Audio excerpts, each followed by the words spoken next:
What's going on here?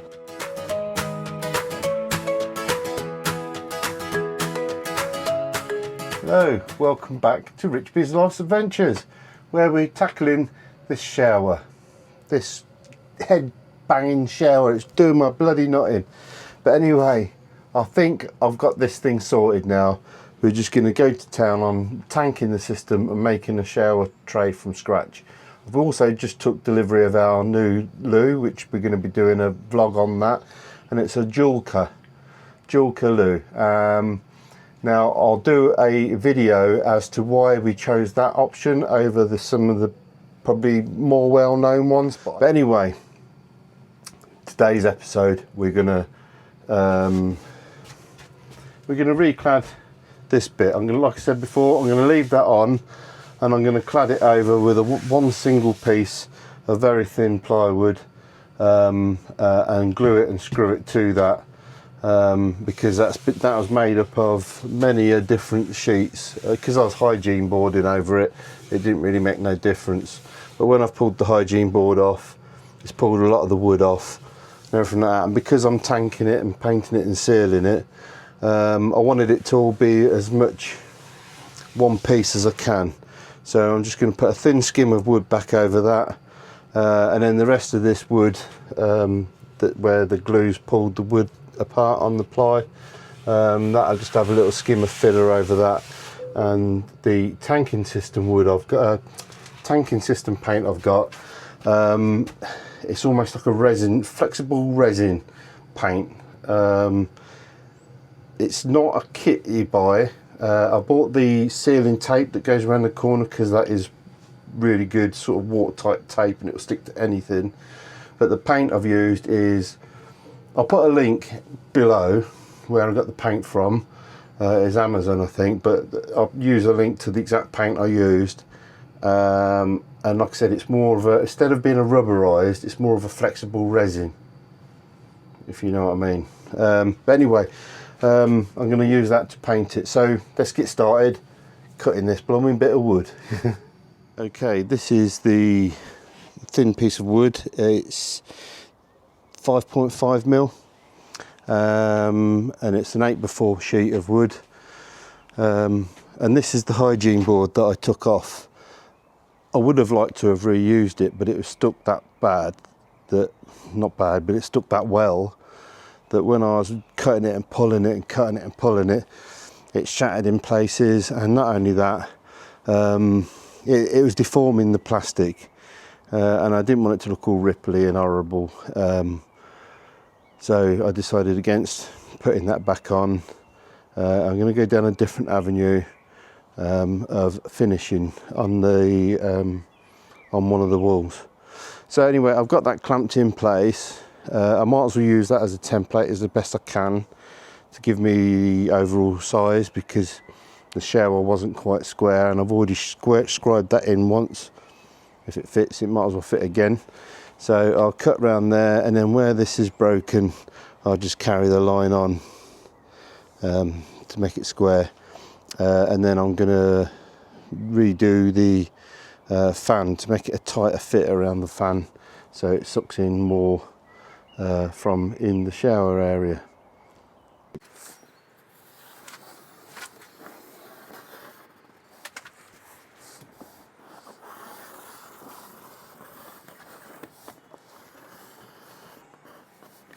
Yeah, and what I'll do is I'll take that off, and then carry that line on. Now I'm going to mark roughly where the fan was, just so I get an idea. Just going to do a rough mark,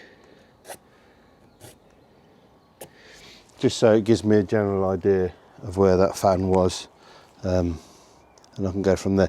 So let's get that off now.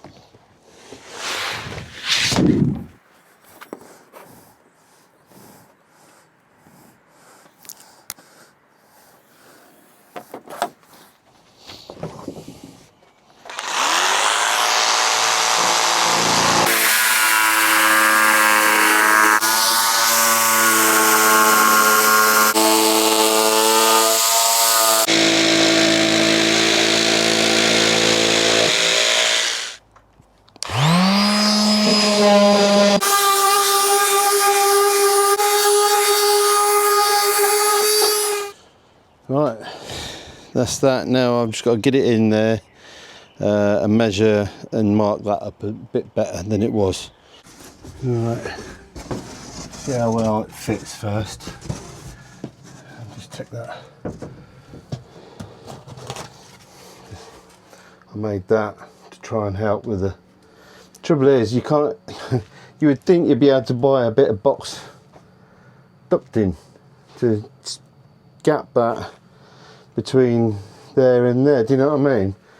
You can't buy it in that size. So I had to go out making my own, and that's what I came up with, and it worked pretty well.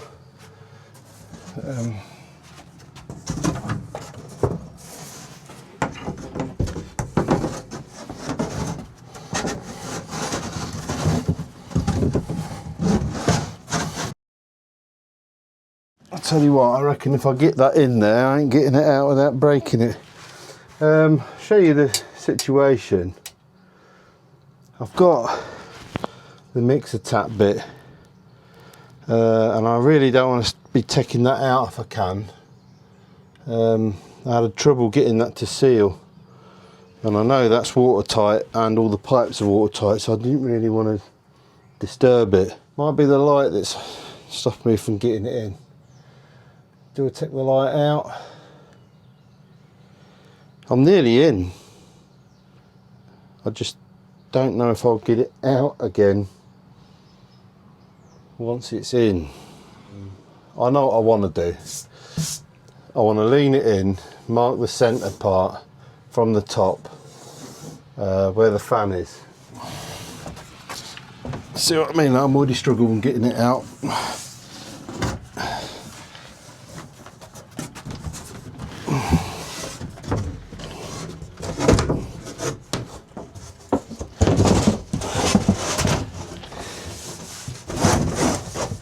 Like wrestling a mattress around, guys. So now that'll show where I need to come, and then I can just do a line straight down, and then I've got to try and figure out a way of marking the horizontal bit. Right, so I've got that marked, the vertical, and I'll give it, I don't know, 3-4 mil either side, so that I can run some boxing down there or some bits of plastic and glue them in there or something, just to create that tunnel between the fan and the skin of the shower, and that will create a tunnel then, and the fan will be more efficient. If it leaks in air from around here, it will not be as efficient on the fan. So that's that. Now what I need to do is try and find a way of measuring from there to the top there and there to the bottom, and then transfer that onto there, and then I'll know exactly where I need this. So I need a very good tape measure, and I seem to have misplaced all my tape measures. Right, so to the roof, to this bit here is 162 mil. Probably best to do it 160. And then to the bottom of that, probably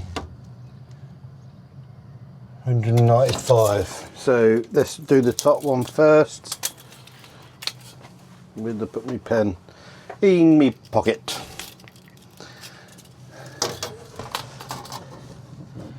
$160.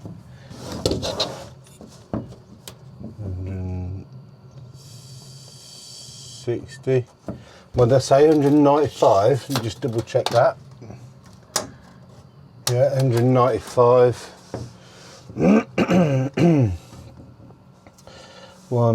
No, was it 195? It don't seem right.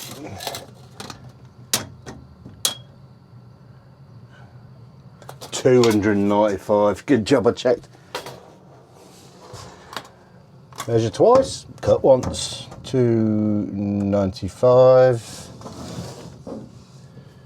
295. 95. Right, I'll draw my lines around that.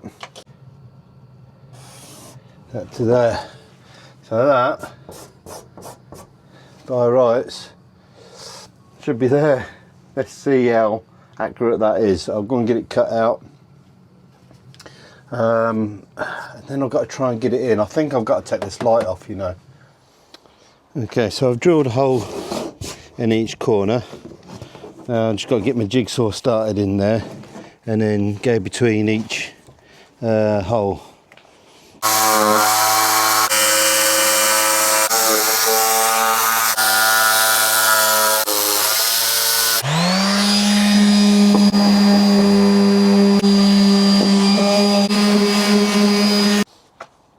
Done. Just pop this light off. Oh, out of the way. I'll have to put it back on because otherwise it'd be dark in here.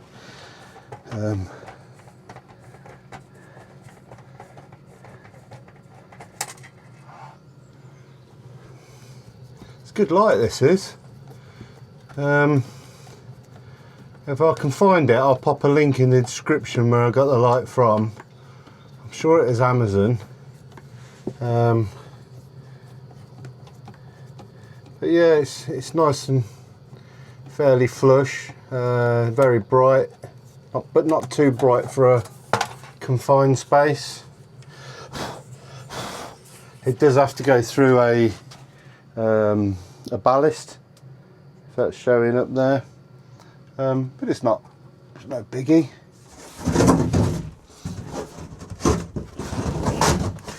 Jeez, that's a good tight fit.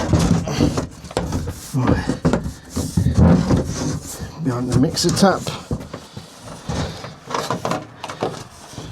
Get the wire out for the light. Behind the pipes.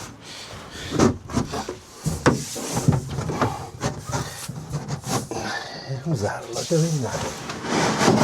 Right. We're in.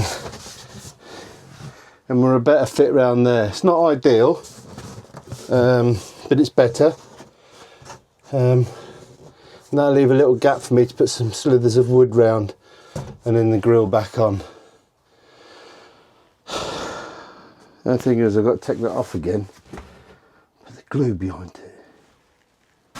Okay, so I've given it a sweep down just to get rid of the looser stuff. And then I've got this cloth here, which is, I've wringed the living daylights out of it after wetting it. I'm just going to wipe over that.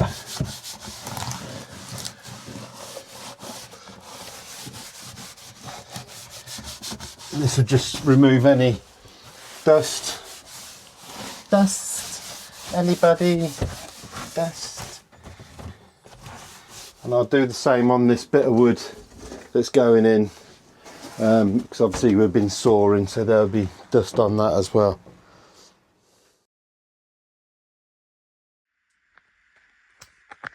Right, I've got that base all glued down. I've got my new 4 things. What I'm going to start doing now is framing and boxing in of them pipes. So I'm going to take these out and then I'll put a bead of sealer round underneath. Then I'll glue the battens to the side and I'm going to screw them as well. And then once the glue's cured off, I'll remove the screws, a bit like I have done with these. And then there'll be no screws holding it, it'll all be glue and sealant and stuff like that. And the reason I'm putting a bead of sealant under this is just extra protection for it getting underneath. Yes, I know the wood is porous, the wood is going to absorb it, but it's going to keep that in this area as much as it can if it gets through all my sealing tape, other sealant and the waterproof paint on membrane that I'm putting on. It's just belts and braces. It just stops it from spreading elsewhere into the van. So you can see that I've got all these bits cut, got them bits in. They're only laid in. I basically put those in to help me make sure that I get that in the right place while it's gluing. And then I put my old batteries and some car batteries on there and some buckets of water and all that, just to weigh it down while the glue I used cured off. And the glue I've used to glue that in place is CT1, which is a really good adhesive. So I'm going to set about now doing those. What I've got to do as well is I've got to cut this back either side of where the toilet goes, because the toilet is, if I put that on there with this here, it would end up coming about halfway across there, which it'd be okay, the water would run underneath it, but I want to get it back. And if I cut a notch out of this and have the toilet going back to the wall, this little lip here of this wood will actually stop the toilet from sliding side to side. And I'm even considering putting an extra piece of wood so it's double thickness each side, and then an extra piece of wood like that there. Right, so this is 2 coats of paint all over it. And what I did realise is that this is very slippery. Now once you get soapy water on that base, it's going to be really slippery. So what I've done is I've masked off an area, give it another coat of paint, and then I've got some dried out silica sand and poured it onto the wet paint. So I've left this area here unmasked, and an area there where the toilet's going to be. And then if we ever want to remove the toilet, that area there is not slippery either. And the reason why I've done it under the toilet is because I don't want the toilet slipping around any more than it should. So if that's got some grip in it, then all better. So what I'll do is I'll give that a day to dry, and then what I'll do is I'll sweep off and hoover off the excess, which would be quite a lot, but you want it quite weighty. You want the sand to weight down into the wet paint, and you put a good coat underneath there. And then what I do is once I've got the excess up, and it's just the stuff that's stuck into the wet paint, I'll then give it another couple of light coats over the top, just to make that sand wet. And it needs one more coat over everywhere, like you can just see a bit of the tape through there. I'm still unsure whether I'm going to cover this, you know. Might do one wall with like a nice blue tile effect sheet or whatever, but I might leave the rest of it. It's come out quite well, and I was a bit concerned that tape was going to look ugly. Yes, you can see it, but more so where it's not quite got enough paint over it. But I'll give that another coat of paint once all this is done. Do all that all at the same time. I'll give it another blitz of paint over it. I've got my front all done for the sofa, so that all looks better. So that's all made and stained. Done it very lightweight. It's all one piece. I've made a bit for under the bed. Made the front covers for the drawers finally. I've not put the drawers in yet because I'm going to carpet. And I'm only carpeting up to that piece of old flooring. I've not took it past because I want the carpet to go past the front of the drawer, so when I'm pulling it out, it doesn't risk catching on it and pulling the carpet out. But on the same note, I don't want to put anything in the garage and it catches and pulls it, so I'll stop the carpet midway under the drawer, and it should be fine. I know the drawer's got quite a lot of clearance towards the back, and it's a bit low towards the front because it's got a block on it, so that when I step on it, the weight goes onto the block in case the drawer runners can't take my fat heavy weight. I think I showed you in the video for the drawers anyway, but I'll give them another lick of paint as well. Everything's been given a lick of paint. I filled this gap here that was here, put a knock-on trim there. It's all little details that I'm finally getting round to fixing. It's looking a little bit dusty free, but it's still a mess, isn't it, guys?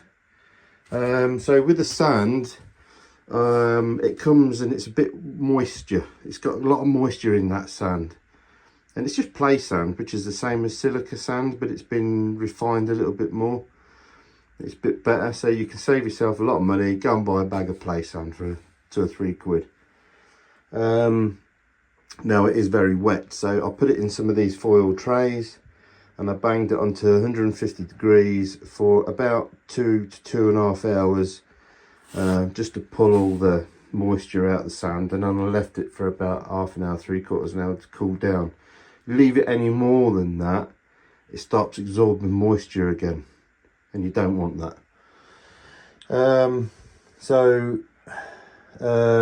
I then sieved it onto there and kept all the heavier lumps. There's some heavier lumps in there, so just a finer sand went on there. It should make quite nice, and when I peel the tape off, it should leave a nice smooth edge around there. I'm hoping that tape doesn't peel that paint off. Well, time will tell. I moved the heater outlet pipe, didn't I, if you remember? And I had to move and remake all my heater ducting, and it's the solvent ABS plastic heater ducting, 40mm. Now if you get it too close to the heater, it does heat and melt and warp a bit, hence why I've got the flexible conduit and just doing that bit, and then by the time it reaches there, it's cooled down enough for that to cope with it. It'll go quite hot, but not hot enough to be near the heater. So that makes a nice neat job. And before going to this vent, I did have that convoluted stuff, and every time you chucked a pair of shoes in there, it dented it. So now this one here is fed on its own with the convolute. It could be only put towels in there, and then all that in there is all the hard plastic, so you got no chance of damaging that. You just chuck the shoes in, job done.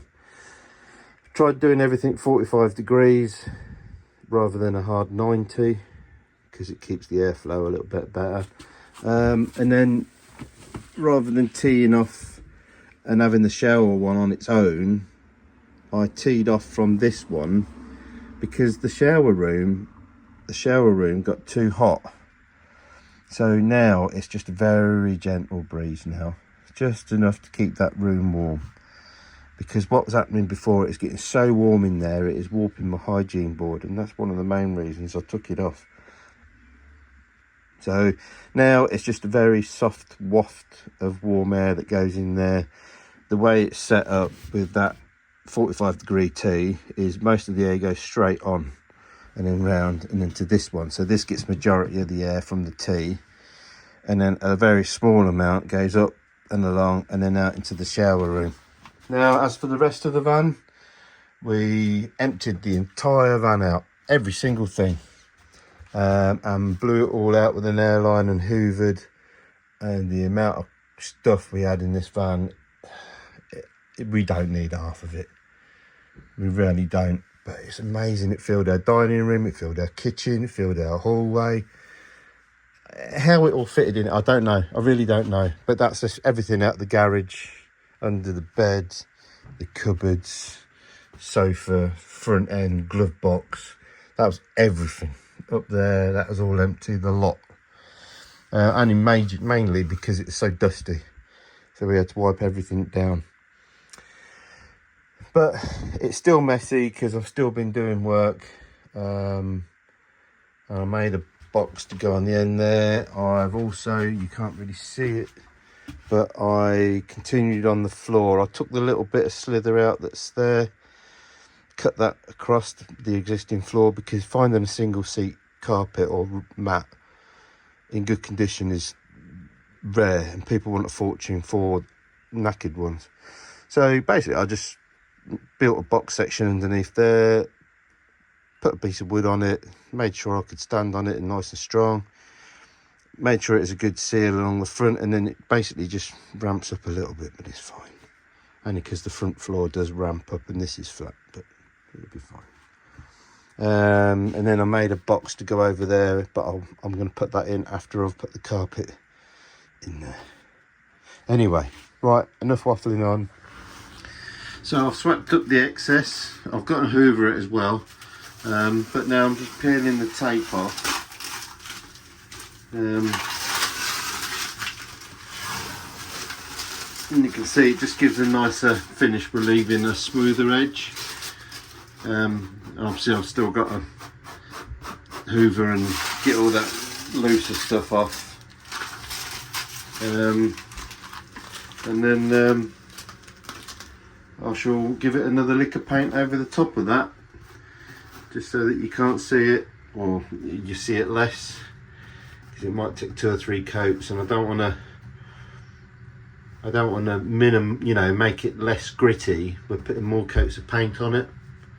But I think with 2 to 3 thin coats, it will still be grippy, but it won't see through. So anyway, I'm going to carry on now, get this hoovered out, and then I'll see you in a bit. So finally got all them fronts on, and you got a catch there. I've got an off-cut bit of carpet here that you have to just pull back, because otherwise it catches. And then as you step into the van, into the bed, I'll put this skateboard grip tape on here. Keep a bit of underwear and that in here. Got to put the cupboard door back on here. I took that off just to make it easier to get to all this. So then that goes in there, and then you got these lock things nice and flush, so this door doesn't hit it. And then we've got this one here, which is our beer fridge, but I can't get to the lock now to open that, so I've got to make another thing to open it from the top somehow, a little pull string or something. It's just for our beer, and we only really switch it on when we're driving, and then switch it off when we get to wherever, because it is quite energy thirsty. I'm going to put a relay on so it only comes on when the engine's running, so it won't run off the leisure batteries, it'll run off the starter battery. And once it's got coldness in there, it's quite efficient at keeping the temperature down, keeping the beers in that cold. And then that one is quite tight, and that just locks it in place then, so if you brake hard or anything, they don't slide out. And then that's all our filter system for our showers, so you can pull them out and change them.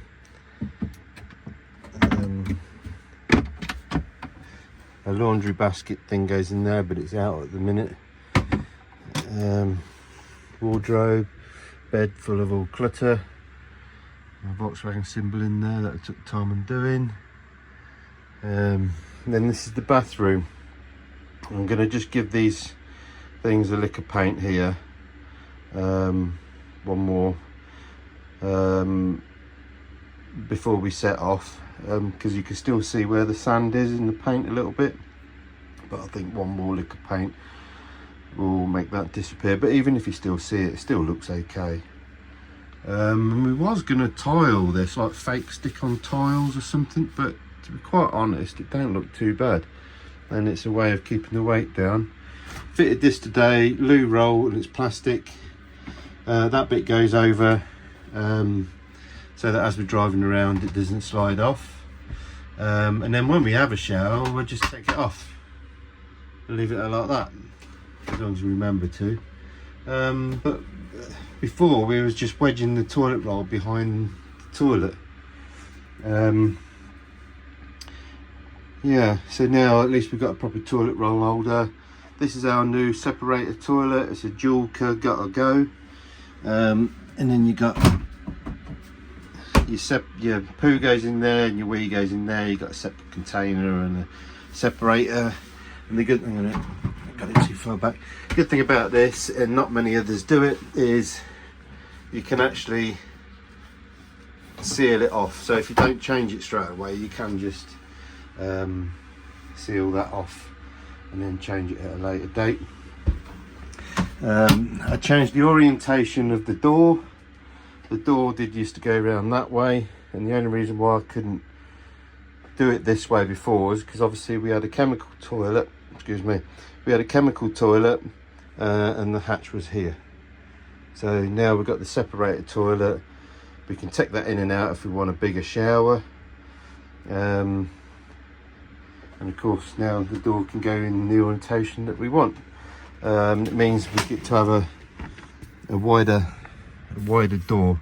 We was limited before how wide we could do the door because of how far it went back, and I couldn't move the door over because of the chemical hatch. So, you know, essentially what I could have done this time now is I could have done it that way still, but cut the door wider. Do you know what I mean? I could have done that because I had enough slats to have done that. I don't know, in hindsight, should I have done that? I don't know, but we was going to put a decorative tile effect on here, and I wanted it so that you could see it when the side door was open, if the toilet door was open. But yeah, the tambour door all goes nice now, and although you can see light through there, the actual last rung is about there, and the water comes from that direction, so it should be fine. And if we're angled that way and the water goes in the track, it'll go along the track and out that corner anyway into the shower. I might even put a drain hole there so it drains out a bit better in the track. And of course now we've got 4 bungs, drain ports. It should drain a lot better. When I first measured it out to put the toilet in place, because I was centralising it between that bit and that bit, I thought that's going to be under the toilet. However, now I've centralised it between the whole van, because your feet and your knees are what's going to go spread eagle sort of thing. I could have essentially put one there and then put a channel going down, so that if the water did go back there, it would go into that. It's by the by now. If it goes down the back there, we can squeegee it out. But yeah, so that's that sand on it, and it's done a brilliant job. It's so grippy. Time will tell how long it lasts. Like I said, I want to do one more coat on it, maybe 2 more coats, and if we get to do that before we head away, that'd be great.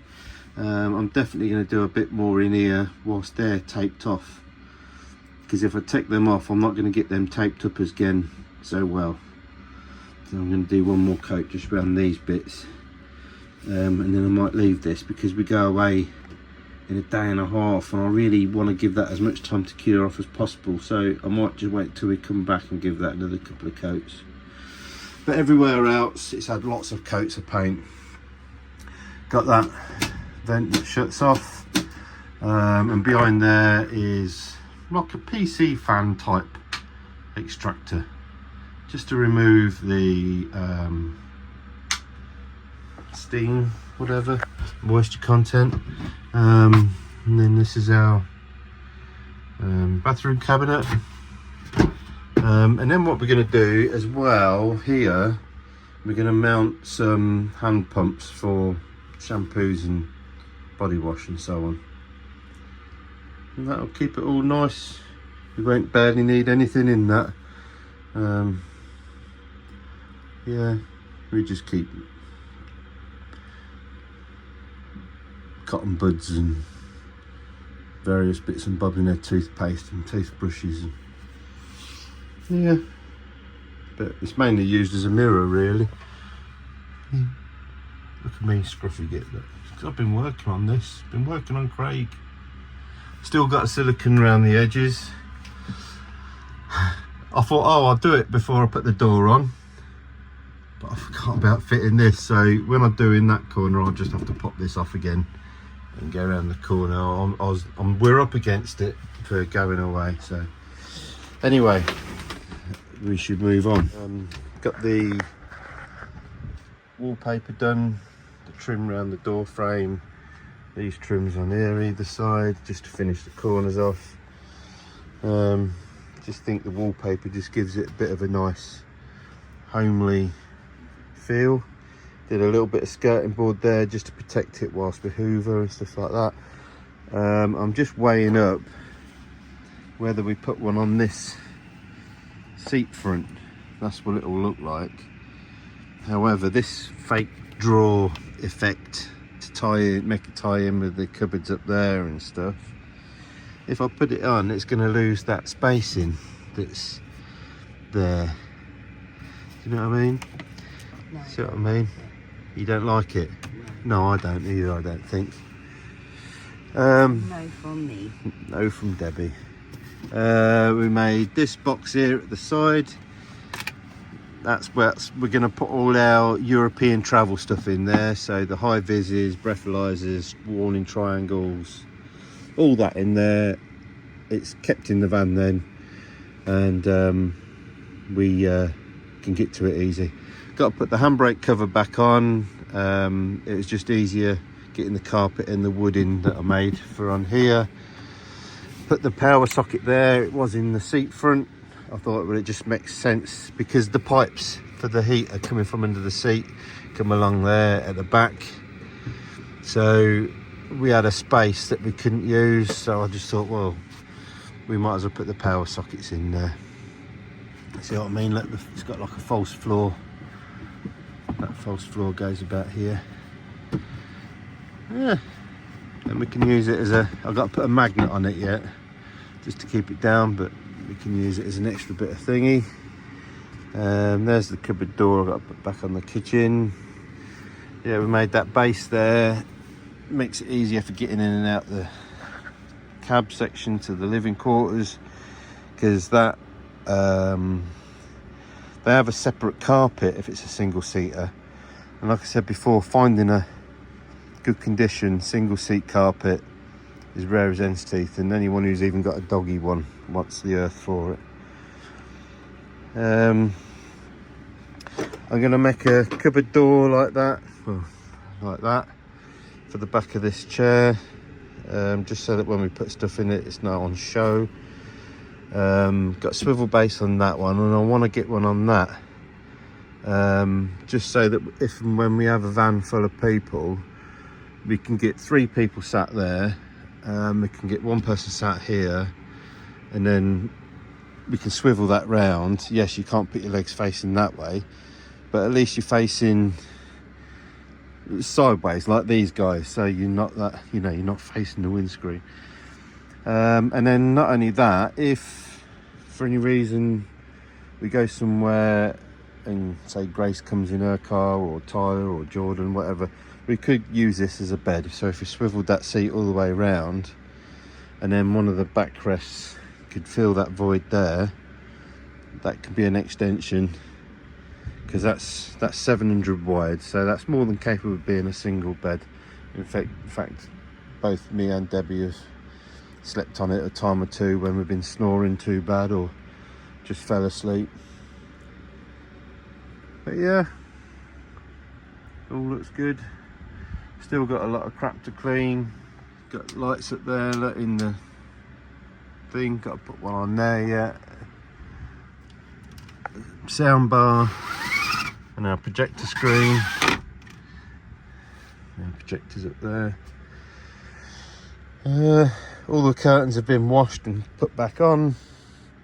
We're going to change this to a nice fancy coloured one. We've used offcuts of carpets to do a carpet runner and a rug, so it all matches, so we can wash this several times before we have to throw it away, and it just protects the main carpet. I don't want to be changing that in a rush.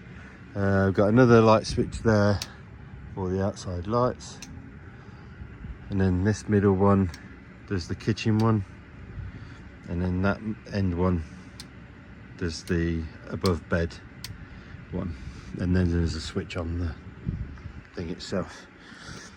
got the fridge that opens both ways.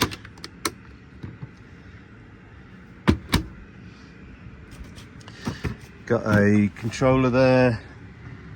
When we've got the hot water running for the shower, we can switch the hot water off for the shower, and this does the underfloor heating. So if we have that on and the shower on, we get both. If we have that on and switch the shower off, it'll just do the underfloor heating. If we switch that off and the shower on, it'll just do the shower water. So in the summertime we tend to leave it like that, just so that we run the shower water for a less period because it heats it up faster. And then in the winter time we'll run both, and then if we're not having a shower, we'll switch the shower off and just have the underfloor heating, so it puts more heating into the floor. But of course we've also got our diesel air heater, which you can just hear running now, coming out of this vent there, and that's all toasty warm. Yeah, I think that's it. Right, so that's it for tonight. It's getting very dark and late.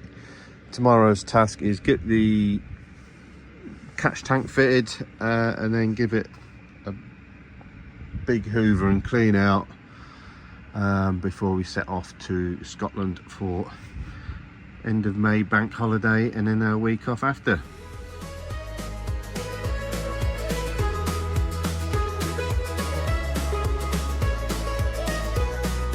Now I go down by the coast. This is the place that I love the most, with my George Foreman and my beans on toast and my carefree life in a van. I sit down there and I listen to the waves. There's no one there to misbehave, so my blinds come down for my monthly shave as I live my life in a van.